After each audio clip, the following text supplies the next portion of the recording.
2014 war, which lasted for 51 days. Civilian targets, including private homes, public buildings, infrastructure, are referred to as power targets? Sure. Yes. So power targets is a concept that was developed according to intelligence sources in the military first in 2014.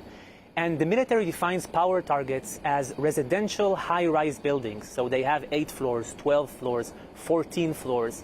And the official military's claim is that in each of these buildings there is military target that merits, that legitimizes bombing down the entire building. However, according to 3 sources in Israeli intelligence that I've spoken with who have a deep knowledge of this tactic, who have been involved with bombing power targets, they say that the idea of power targets is to purposely attack buildings that have all of these civilian apartments in them in order to put pressure on Palestinian civilian society in Gaza, which is then translated to pressure on Hamas, civilian pressure on Hamas. I've heard this term several times in my conversations with intelligence sources. Now, in 2021, Amy, the Israeli military bombed the El Jala building in Gaza, which it caused an international uproar because this was a building that hosted the AP, AFP, and Al Jazeera media outlets. It was 1 out of 9 high-rises that were bombed in 2021. I've managed to confirm from sources within Israeli intelligence that this was in fact a power target.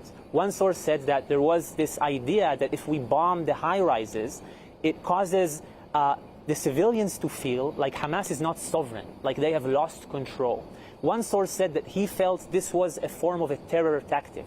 Now, very importantly, the sources that I've spoken with have dealt with these power targets before 2023, before the current Israeli assault in Gaza. So I know less about the specifics of power targets that are currently bombed. However, we do know from official army statements that Israel, during the first 5 days, so up until October 11th and October 12th, has bombed 1,329 power targets. The military said that half of the targets that were bombed were identified as power targets in the military. Now, during these 5 days, we know, of course, that hundreds of children have been killed. We've managed to find indications of these buildings that were bombed without an evacuation protocol.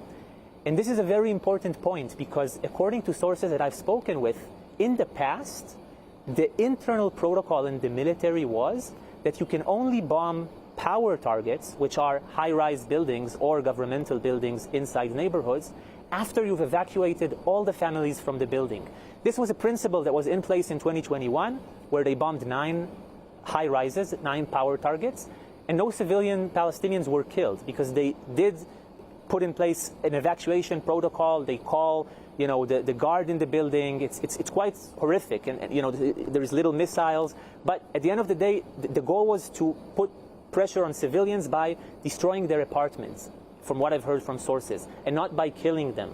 Now, I don't know, again, I haven't spoken to sources that have bombed power targets in this operation, but there are clear indications that I am finding in Gaza. For example, the El Muhandisin Tower, which was bombed on top of all the families inside of it, or Babel Tower or El Taj Tower, that they were bombed while the families were inside.